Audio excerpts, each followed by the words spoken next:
ज़िदनी इल्मा। अस्सलाम वालेकुम व्यूअर्स, कैसे हैं आप? आई होप कि आप सब खैरियत से होंगे। मेरी दुआ है कि आप सब खुश रहें, आबाद रहें। व्यूअर्स, लास्ट वीडियो मैंने MPPT चार्ज कंट्रोलर के ऊपर बनाई थी। वो एक इंट्रोडक्टरी वीडियो थी। उसमें मैंने आपको बताया था कि MPPT चार्ज कंट्रोलर लगाना क्यों ज़रूरी है, उसके क्या फ़ायदे हैं। इस वीडियो में भी हम MPPT चार्ज कंट्रोलर को सही तरह प्रैक्टिकली लगाना सीखेंगे। मैं आपको एक अभी वीडियो क्लिप दिखाऊंगा।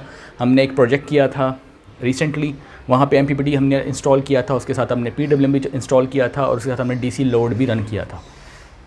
मैं आपको अभी वो वीडियो का क्लिप दिखाऊंगा। उसके अंदर आपको कनेक्शंस भी करने आ जाएंगे। प्रैक्टिकली आपको पता चलेगा कौन सा कनेक्शन कहाँ पे करना है। इसके अलावा हम MPPT की प्राइसेस के बारे में बात करेंगे। मार्केट में कौन से MPPT हैं, कौन से में परचेज़ करने चाहिए, उनकी प्राइसेस क्या क्या हैं। ठीक है, ये सारी चीज़ें हम इस वीडियो में डिस्कस करेंगे। तो चलिए शुरू करते हैं। तो व्यूअर्स, सबसे पहले मैं आपको ये बताऊंगा कि MPPT चार्ज कंट्रोलर हमारे लिए क्यों ज़रूरी है। MPPT चार्ज कंट्रोलर जो है वो इसलिए लगाना ज़रूरी है, although it is little bit costly, क्योंकि आपको थोड़ा सा 10-12 हज़ार 15 हज़ार खर्च करना पड़ता है एक छोटे सा MPPT लगाने के लिए। लेकिन अगर MPPT थोड़ा ब्रांडेड कंपनी का लगाया जाए, जैसे सिमटेक और सिंको कंपनी का लगाया जाए, तो उनके MPPT जो हैं वो खासे एक्सपेंसिव हैं। तकरीबन 28 से 30 हज़ार का एक MPPT जो कि हाइब्रिड वर्जन होता है वो आपको मिलता है। इन दो कंपनीज़ का थोड़ा एक्सपेंसिव है। अगर आपको MPPT चार्ज कंट्रोलर रिक्वायर्ड हो, आप हमें भी ऑर्डर कर सकते हैं। अगर आपको सोलर सिस्टम इंस्टॉलेशन करवानी हो रावलपिंडी, इस्लामाबाद या फिर गिरदोनवा के किसी एरिया में, तो आप हमसे रब्ता कर सकते हैं। तो चलिए मैं आपको बताता हूँ कि MPPT चार्ज कंट्रोलर जो है, सबसे पहले हम ये डिस्कस करेंगे कि MPPT चार्ज कंट्रोलर हमारे लिए लगाना क्यों ज़रूरी है। जैसे कि लास्ट वीडियो में भी थोड़ा सा मैंने आपको बताया था कि MPPT चार्ज कंट्रोलर वहाँ लगाया जाता है जहाँ पर आपके वाटेजेस जो हैं वो ज़्यादा हों। यानी अगर आप 150 वाट्स के पैनल लगा रहे हैं तो वो कम से कम 3 या उससे ज़्यादा पैनल्स हों, तो आप डिसीजन लेते हैं MPPT लगाने का, ताकि आपको मैक्सिमम एफिशिएंसी मिले। क्योंकि MPPT चार्ज कंट्रोलर की जो एफिशिएंसी है वो तकरीबन 85% से अबव है। यानी जो कंपनी क्लेम करती है वो 90 से 95% एफिशिएंसी होती है MPPT की। और अगर आप देखें कि PWM चार्ज कंट्रोलर जब आप लगाएंगे, अगर आप फॉर एग्जांपल 4 पैनल्स यूज़ कर रहे हैं 150 वाट्स के, तो आप एक्सपेक्ट करेंगे कि आपको 600 वाट्स DC मिलना चाहिए, लेकिन 600 वाट्स आपको पूरे नहीं मिलेंगे। अगर आपने PWM चार्ज कंट्रोलर यूज़ किया तो आप याद रहे कि इसकी एफिशिएंसी मैक्सिमम 70% है। यानी इस एनर्जी का 70% ज़्यादा आप हासिल नहीं कर पाएंगे। इसके अलावा अभी इसमें वेदर इंक्लूडेड नहीं है, क्योंकि डेफिनेटली सूरज की शुआएं जो हैं वो वेदर के लिहाज से चेंज हो रही होती हैं, तो एफिशिएंसी आपको डेफिनेटली कम मिलती है। तो फिर मटेरियल की अपनी भी कुछ लिमिटेशंस होती हैं जिस मटेरियल का पैनल बना होता है। लिहाजा PWM चार्ज कंट्रोलर जो है 70% ज़्यादा ये नहीं दे सकता। और इसके अलावा और लॉसेस अलग हैं, वायर के लॉसेस अलग हैं, मौसम की वजह से जो लॉसेस मिल रहे हैं वो अलग हैं। लिहाजा इसकी एफिशिएंसी बहुत कम मिलेगी। यानी कि 600 लगा के भी आपको तकरीबन 400 वाट के करीब या 400 से भी कम तकरीबन आपको एनर्जी मिलेगी अगर आपने PWM लगाया। लेकिन अगर आप इसके बजाय MPPT चार्ज कंट्रोलर का इस्तेमाल करते हैं, जिसके बारे में पर्टिकुलरली मैं इस वीडियो में जिक्र करना चाहता हूँ, इसकी प्राइस के बारे में, इसको कैसे इंस्टॉल करना है, सारी डिस्कशन इसी के बारे में करूँगा। तो 90% से लेकर 95% कंपनी का क्लेम है कि ये एफिशिएंट होता है, राइट। तो इसलिए हम अब इसको ये दो चॉइसेस हैं हमारे लिए। अगर आप सिस्टम लगा रहे हैं 4 पैनल्स का, तो आपको मैं रिकमेंड करूँगा कि आपने PWM यूज़ नहीं करना, बल्कि आपने MPPT यूज़ करना। और अगर आप लगा रहे हैं 150 वाट्स के सिर्फ 2 पैनल, फिर आपको ज़्यादा एक्सपेंस करने की ज़रूरत नहीं है। फिर आप चाहे MPPT ना लगाएं, कोई प्रॉब्लम नहीं, आप PWM का इस्तेमाल कर सकते हैं।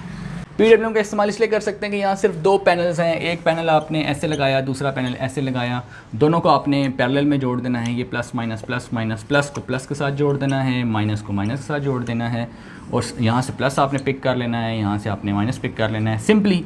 और इसको आपने दे देना है PWM चार्ज कंट्रोलर में। इसमें आपको ज़्यादा एक्सपेंस करने की ज़रूरत नहीं है कि आप MPPT परचेज़ करें। लेकिन अगर आपका सिनेरियो 150 वाट, ये तो मैंने बात की है 150 वाट की, अगर आपका सिनेरियो 150 वाट नहीं है और आपका सिनेरियो है फॉर एग्जांपल 380 वाट्स के पैनल हैं, आपके पास 2 हैं। अब 380 वाट्स के अगर आपके पास 2 पैनल्स हैं, एक प्लस और एक माइनस और एक प्लस और माइनस, अब देखें इसके वोल्टेजेस ज़्यादा हैं। यहाँ 450 वाट्स का पैनल भी हो सकता है, 545 वाट्स का पैनल भी हो सकता है, या 280 वाट का पैनल भी हो सकता है। तो इस सिनेरियो में आप क्या करेंगे? क्या इस सिनेरियो में आप PWM यूज़ करेंगे? यही चीज़ आपको समझानी है कि जब बड़े पैनल्स का यूज़ करेंगे फिर तो हरगिज़ आपको PWM चार्ज कंट्रोलर इस्तेमाल नहीं करना चाहिए, फिर आपको डेफिनेटली MPPT का इस्तेमाल करना चाहिए। ठीक है, मेरा मतलब है कि सोलर का कनेक्शन MPPT से करना चाहिए। अगर आगे DC लोड ड्राइव करना है बड़े पैनल से तो फिर दोनों इस्तेमाल होंगे, MPPT भी यूज़ होगा, PWM भी यूज़ होगा। यही अभी मैं आपको इस क्लिप में दिखाऊंगा कि वहाँ MPPT का इस्तेमाल भी किया गया है और वहाँ PWM का भी इस्तेमाल किया है। दोनों मैंने वहाँ इंस्टॉल किए हैं। मैंने वहाँ दोनों क्यों इंस्टॉल किए कि PWM जो है वो DC लोड ड्राइव करेगा और MPPT जो है वो बड़े पैनल्स या छोटे पैनल्स चूँकि ज़्यादा तादाद में लगे हुए हैं, उनके वोल्टेजेस ज़्यादा हैं, तो 90 से 95% एफिशिएंसी लेने के लिए, मैक्सिमम पावर अचीव करने के लिए सोलर पैनल से हमें इसका इस्तेमाल करना पड़ता है। राइट, अब फॉर एग्जांपल 380 वाट्स के दो हैं, तो आपने क्या करना है, अगर आप इनका सीरीज़ में कनेक्शन कर दें, ये प्लस को ऐसे माइनस के साथ जोड़ दें, ठीक है, तो इनके वोल्टेजेस ऐड हो जाएंगे।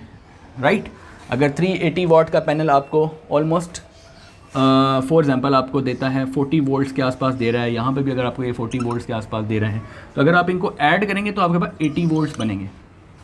या फॉर एग्जांपल 37 दे रहा है या 35 दे रहा है, जितने भी वोल्ट दे रहा है जो 30s में आ रहे हैं, 40 के करीब करीब आ रहे हैं, वो सारे वोल्टेजेस जो हैं वो आपस में क्या हो जाएंगे, एडअप हो जाएंगे। अगर सीरीज़ में लगाते हैं तो हम सीरीज़ में लगाएंगे और इसका ये प्लस और ये माइनस ये पिक करके हम MPPT में लगा देंगे। अब MPPT में लगाने का तरीका ये है कि मैंने सबसे पहले आपको बताया था कि MPPT में पहले कनेक्शन सोलर का नहीं करना, सबसे पहले कनेक्शन बैटरी का करना है। ये आपके पास अगर बैटरी है तो बैटरी का कनेक्शन सबसे पहले MPPT के साथ करना है आपने। बैटरी जब लगा दें, यहाँ पे डिस्प्ले जब आ जाए, उसके बाद आपने सोलर के कनेक्शंस करने हैं। अब देखें, बात समझाने का आपको मकसद ये है कि देखें ये 280 वाट्स, 380 वाट्स, 545 है, 450, ये सारे जितने बड़े वाट्स के पैनल्स हैं, इसके साथ आप ये अगर यूज़ करते हैं, एक तो इसका डैमेज होने का ख़तरा है, दूसरी बात आप मैक्सिमम 60% या मैक्सिमम 70% एफिशिएंसी हासिल करेंगे। और बड़े पैनल्स के लिए ये डिज़ाइन भी नहीं हुआ हुआ। जब आप इनके सीरीज़ कनेक्शन करते हैं, आपको एम्पेयर ज़्यादा चाहिए होते हैं, तो जब आप इनके सीरीज़ कनेक्शन करते हैं तो वहाँ पर ये PWM चार्ज कंट्रोलर जो है वो ज़्यादा एफिशिएंट नहीं होता, तो वहाँ पर हम MPPT का इस्तेमाल करते हैं। तो व्यूअर्स, चलते हैं क्लिप की तरफ, जो मैं वीडियो क्लिप आप जिसका आपका जिक्र कर रहा था। आप देखें कि मैंने MPPT कैसे इंस्टॉल किया, उसके साथ PWM भी मैंने इंस्टॉल किया। तो व्यूअर्स, आप देख सकते हैं कि MPPT चार्ज कंट्रोलर का इस्तेमाल किया गया है, जो कि पाकटेक कंपनी का है। अगर आप देखें, दो पावर आउटलेट्स यहाँ पे गिवन हैं हाइब्रिड फंक्शन के लिए, और उसके ऊपर जो है वो 12 और 24 वोल्ट का बटन गिवन है, जो मैंने आपको लास्ट वीडियो में बताया था कि आप अगर सिंगल बैटरी पे काम करें तो 12 वोल्ट पे सेट करेंगे, डबल बैटरी पे करें तो 24 वोल्ट पे सेट करेंगे। उसके साथ आप देखेंगे PWM चार्ज कंट्रोलर भी लगाया गया है ताकि इससे DC लोड जो है वो ड्राइव किया जा सके। ये देखें, ये DB बॉक्स है, इसमें दो ब्रेकर्स हैं, एक सोलर के लिए और एक बैटरी के लिए। जैसे कि आपने वीडियो में देखा कि मैंने यहाँ एक MPPT ऐसे लगाया था पाकटेक कंपनी का, और यहाँ पे मैंने इसके साथ एक PWM चार्ज कंट्रोलर लगाया, और उसके साथ मैंने यहाँ पर एक ब्रेकर्स DB बॉक्स लगाया जिसमें ब्रेकर्स थे। वो ब्रेकर्स आपको दो नज़र आ रहे थे। एक ब्रेकर जो था उसमें से वो था पैनल्स की प्रोटेक्शन के लिए, क्योंकि जो सोलर से जो इनपुट आ रही होती है वो पहले ब्रेकर पर आती है। अगर सोलर पैनल से जो सोलर पैनल्स आपके यहाँ इंस्टॉल हुए हैं उससे एनर्जी पहले कहाँ आएगी, ब्रेकर्स में। ये डायरेक्टली आपने MPPT को नहीं देना, ब्रेकर से गुज़रने के बाद आपने इसको MPPT में देना है। राइट, अब ब्रेकर क्या करेगा, ब्रेकर का काम ये है कि एक तो ये कि अगर शॉर्ट सर्किटिंग से भी ज़ाहिर है ब्रेकर बचाता है, दूसरी ओवर करंट से भी बचाता है। ये सारे बेनिफिट्स हैं ब्रेकर्स के। अब ब्रेकर जब यहाँ लग जाएगा तो एक तो प्रोटेक्शन होगी, पैनल्स की प्रोटेक्शन होगी, पैनल्स जो हैं वो डैमेज नहीं होंगे, शॉर्ट सर्किट नहीं होगा, ओवर करंट नहीं होगा, ठीक है जी। और एक ब्रेकर और भी लगता है, देखें यहाँ पे है नीचे बैटरी। MPPT का जो बैटरी वाला टर्मिनल है, जहाँ बैटरी लिखा होगा वहाँ डायरेक्ट बैटरी नहीं लगानी, राइट। तो पहले इसको लेके जाएंगे आप यहाँ इस जगह पे, और यहाँ से जो आउट निकलेगी उसको लेके जाएंगे यहाँ। मतलब बैटरी का फ़्लो कुछ ऐसा है, ये देखें, ये बैटरी का फ़्लो है, पहले ब्रेकर में और ब्रेकर के बाद इधर, अच्छा, अब इसका मतलब है MPPT जब बैटरी चार्ज करेगा तो वो करंट यहाँ से फ़्लो करेगा और पहले ब्रेकर में जाएगा और ब्रेकर से होके यहाँ जाएगा। यानी अगर आप इस ब्रेकर को ऑफ़ कर दें तो MPPT बैटरी को चार्ज नहीं कर पाएगा। समटाइम्स MPPT एबनॉर्मल बिहेव करता है ड्यू टू रॉन्ग कनेक्शंस, और समटाइम्स ऐसा होता है कि MPPT ख़राब हो जाता है, ये MPPT एबनॉर्मल बिहेव करने लग जाता है, यानी वो बैटरी को ज़्यादा एम्पेयर्स के साथ चार्ज करने लग जाता है। फॉर एग्जाम्पल 12 टिपिकल बैटरी को अगर 25 एम्पेयर देने चाहिए या 26 या 28 या 30 एम्पेयर देने चाहिए तो बैटरी को वो चार्ज करने लग जाएगा 50 एम्पेयर से। अब अगर बैटरी 50 एम्पेयर से चार्ज होगी तो बैटरी की बुरी हालत हो जाएगी, या ये ख़राब हो जाएगा, अक्सर ये पोर्ट ख़राब हो जाती है MPPT की बैटरी वाली, या बैटरी फूल जाएगी, बड़ा नुकसान हो जाएगा। अगर आपका MPPT 50 एम्पेयर से एक 12 टिपिकल बैटरी को चार्ज कर रहा हो तो समझ लें कि ये अब नॉर्मल बिहेव कर रहा है। नॉर्मल बिहेवियर ये नहीं है, क्योंकि बैटरी को हाई एम्पेयर से अगर चार्ज करेंगे तो बैटरी का नुकसान हो सकता है। तो यहाँ से एक ब्रेकर इसी वजह से लगाया गया है कि ब्रेकर अगर आपने फॉर एग्जांपल आप कहते हैं कि जी मेरी बैटरी जो है वो मैक्सिमम फॉर एग्जांपल 32 एम्पेयर से ऊपर ना जाए। आपको पता है कि आम तौर पे 20 से 22-25 एम्पेयर पे चार्ज होती है। आपने कैलकुलेशन की मैथमेटिकल और आपको पता लगा कि आपकी जो बैटरी है वो मैक्सिमम 20-22 या 25 एम्पेयर से चार्ज होती है, तो फिर आप यहाँ पे 32 एम्पेयर का ब्रेकर लगा देंगे। 32 एम्पेयर का जब ब्रेकर लगाएंगे तो जब भी 32 से क्रॉस करेगी तो फिर आपका ये ब्रेकर ट्रिप हो जाएगा। एम्पेयर जब 32 से क्रॉस करेंगे ब्रेकर ट्रिप हो जाएगा और बैटरी जो है 32 एम्पेयर से ज़्यादा चार्ज नहीं होगी। एक तो ये तरीका है इसका ब्रेकर का, ये भी फ़ायदा है। दूसरी बात ये कि बैटरी के अगर टर्मिनल्स किसी तरीके से टच हो जाते हैं तब भी ये ब्रेकर जो है वो ट्रिप हो जाएगा। तो ब्रेकर लगाने के ये फ़ायदे हैं और ये बहुत ज़रूरी है लगाना। PWM जो यहाँ इंस्टॉल किया गया है इसका क्या काम है? PWM चार्ज कंट्रोलर का जो पहला कनेक्शन है वो है सोलर का, दूसरा कनेक्शन है बैटरी का, और तीसरा कनेक्शन है लोड का। अगर आपने 12 वोल्ट का लोड ड्राइव करना हो, जैसे AC/DC फैंस, जैसे 12 वोल्ट्स की लाइट्स या 12 वोल्ट का कूलर, 12 वोल्ट का कुछ भी, अपने PWM charge controller for example 10 ampere का लगाया हुआ है तो वो तो नहीं चलेगा, वो तो लोड ज़्यादा ड्राइव नहीं कर सकता, क्योंकि जब लिखा 10 है तो वो आप सोचें चलाएगा कितना। अगर लिखा 10 एम्पेयर है वो चलाएगा 5 एम्पेयर।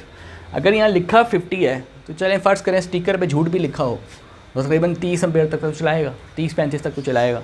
तो 30 और 35 एम्पेयर्स भी अगर वो चला ले तो आपका लोड इजीली, आपकी मोटर भी चल जाती है, आपकी आयरन भी चल जाती है और आपकी फ़ैन्स और लाइट्स भी चल जाती हैं। अगर आप 12 वोल्ट की सोलर आयरन चलाना चाहते हैं आप PWM से बिल्कुल चला सकते हैं। आप डायरेक्ट बैटरी से भी चला सकते हैं, लेकिन बैटरी थोड़ी देर के अगर चलानी है और बैटरी आपकी फुल चार्ज है और आपको पता है कि बैटरी फुल चार्ज है, थोड़ी देर के लिए आप चला सकते हैं, ऐसा आप कर सकते हैं। लेकिन अगर आपको कुछ ज़्यादा देर के लिए आयरन चलानी है तो फिर बेहतर तरीका ये है कि PWM का जो जहाँ लोड वाला कनेक्शन है वो आप आयरन के प्लस माइनस से कनेक्ट करें।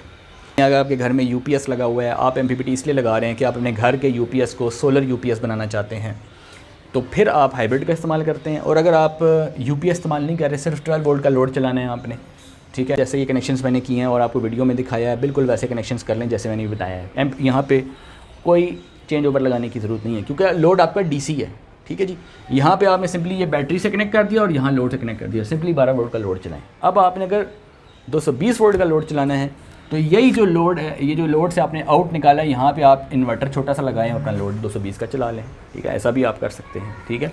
और अगर आप यहाँ से भी पिक कर लें, बैटरी से भी पिक करके 220 चलाना चाहें तो चला सकते हैं, क्योंकि इन्वर्टर जो छोटा इन्वर्टर होता है वो 12 वोल्ट से अगर बैटरी कम जाएगी वो ऑटोमेटिक वर्क ही नहीं करता, वो बंद हो जाता है। तो 220 वोल्ट का बैटरी से डायरेक्ट अगर उठा के चलाएँ तो वो सेफ़ इसी वजह से है कि वो इन्वर्टर खुद काम नहीं करता। जब ये 12 से वोल्टेज नीचे गिरते हैं वो इन्वर्टर बंद हो जाता है, लोड ही ड्राइव नहीं होता, लिहाजा वो सेफ़ है।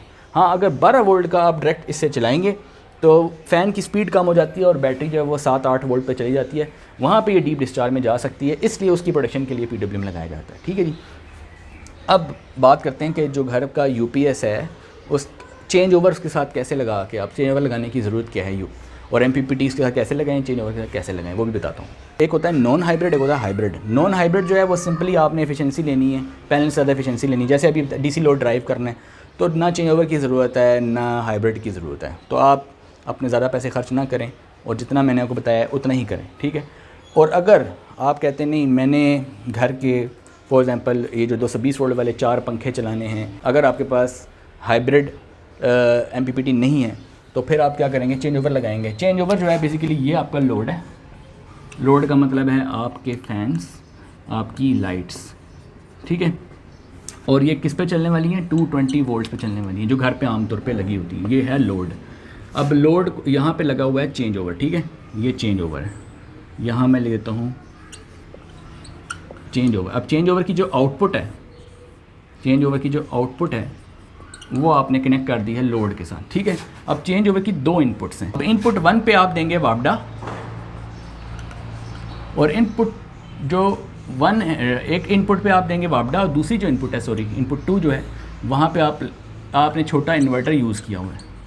इन्वर्टर क्या होता है, जो 12 वोल्ट DC 12 वोल्ट को 220 वोल्ट AC बना रहा है, ठीक है, ठीक है। तो यहाँ से 12 वोल्ट बैटरी से भी पिक कर सकते हैं हम, और इसके अलावा आप PWM का जो लोड वाला जो कनेक्शन है वहाँ से भी आप 12 वोल्ट उठा सकते हैं। 12 वोल्ट वहाँ से पिक किया, उसको 220 बनाया इन्वर्टर के थ्रू। छोटा इन्वर्टर आप यूज़ करें, मैं सोलर इन्वर्टर की बात नहीं कर रहा, ठीक है जी, क्योंकि पंखे आपके सिर्फ 3 से 4 हैं, तो छोटे इन्वर्टर से भी 3 से 4 पंखे चल जाते हैं। अच्छा जी, अब ये 220 बनाया, अब आपके पास यहाँ से भी 220 आ रहे हैं, वापडा से भी और यहाँ से भी आ रहे हैं। तो चेंज ओवर, अगर चेंज ओवर जो है अगर यहाँ पे सिलेक्ट हुआ यहाँ पे सिलेक्ट हुआ है, तो वापडा से ये लोड ड्राइव होगा, ये कट ऑफ होगा।